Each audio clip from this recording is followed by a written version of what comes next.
Hello everyone, today it's time for a new streetlight vlog, number 102.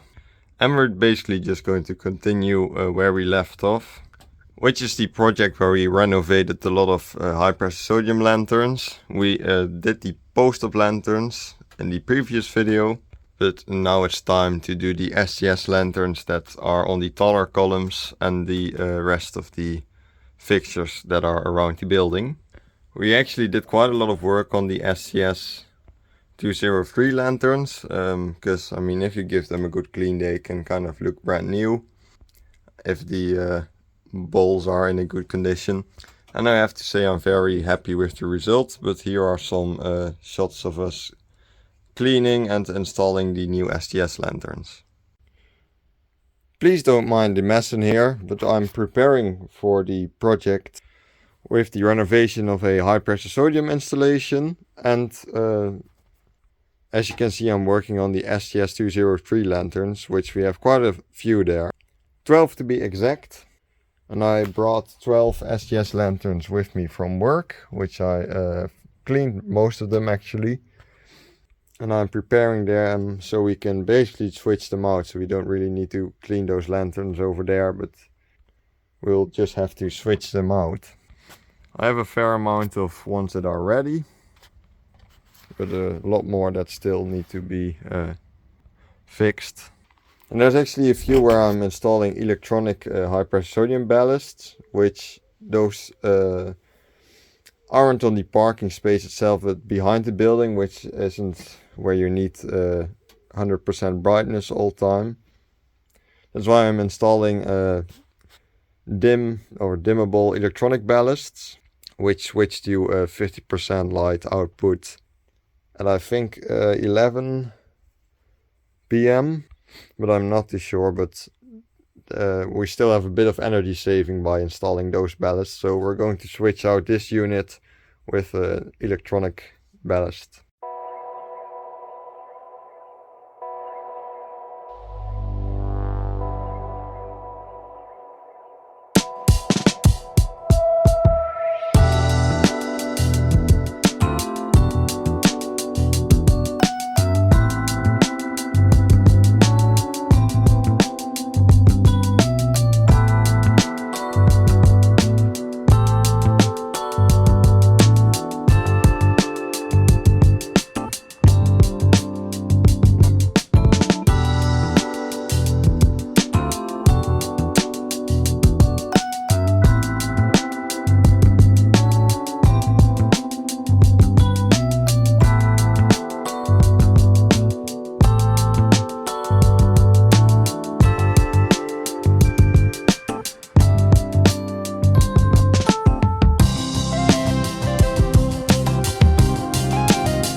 And of course we also wanted to take a look what it looks like at night, because we also had to check which one worked and which one didn't. And there was one post-up lantern that didn't work, because they installed a new bulb in it and the brand new bulb was already defect. So we had to switch that one out again. It kind of stopped working after like half an hour of being turned on. But outside of that, everything worked and it looked very beautifully. So here's some scenery of the end result.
And to finish off this video, I think it might be fun to do a little collection update, which I usually would make a separate video of, but those don't really get that many views, that many interests. So I think I might just include it at the end of a Streetlight vlog for the future. And I took a short break a few weeks ago, and it's not that I did nothing, but it's because I had to get some stuff around the house done. Which is, for example, kind of cleaning the collection a little bit, got rid of some lanterns. Everything was basically just overflowing, so here's a little update, which I have actually gotten some new stuff as well. Because I've got a package from Germany, where I got a lot of balls for the coffer lanterns, which I still have 2 SOX coffer lanterns, which are currently outside, but behind the shed. But those balls broke, so I now luckily have new balls, some spare ones as well, because they are kind of fragile. And also a smaller ball, the interesting structure to it, for my smaller cover that runs 35 watt SOX. It had a hole in the ball itself. And I also got, which was just, I replaced this one at work, a mini iridium, which I think are kind of neat small versions of the iridium. That's why I kind of wanted one. I already have the LED version here with red LEDs, but I thought CPO might be interesting as well, and I'll probably spray paint it because the color kind of worn out. But the most interesting thing by far, which the next video will actually be a collection video about the lantern here, which is this German TLU lantern, which is the U-shaped fluorescent. And also has a regular 18 watt fluorescent in the middle, which we've seen these in Berlin before, and I really like them. So I'm very happy to actually have one in the collection right now. But yeah, there will be the next video will be a collection video about this lantern, so stay tuned for that.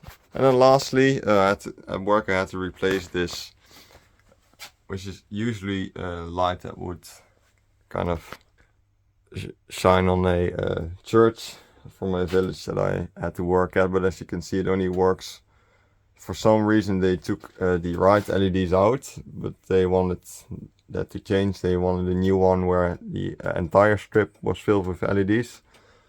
So they kind of wanted to toss this one, and I thought might be interesting for the collection, which it actually does give pretty nice, shines a pretty nice light on the lanterns there. And I mean, these are usually very expensive, so why not use it for the collection? They also did a lot of work behind the shed actually, which I'm kind of switching out some lanterns between my storing space at work and at home behind the shed. Because I had like 60 of those Streetlight lanterns, which is a ridiculous amount. But they were all kind of different versions of the lanterns. Like you had ones with 16 LEDs, cold white, warm white, all the way up to 48 LEDs. And I kind of just put the good ones together to create 4 different versions of the lantern, which we can use for projects. So now I have like 30 lanterns left, 4 versions, which is actually usable for projects instead of like 60 with all kinds of different versions. But that took a lot of time. But yeah, that's basically it for the Streetlight vlog. Thanks a lot for watching. Have a nice day, and I'll see you in the next video.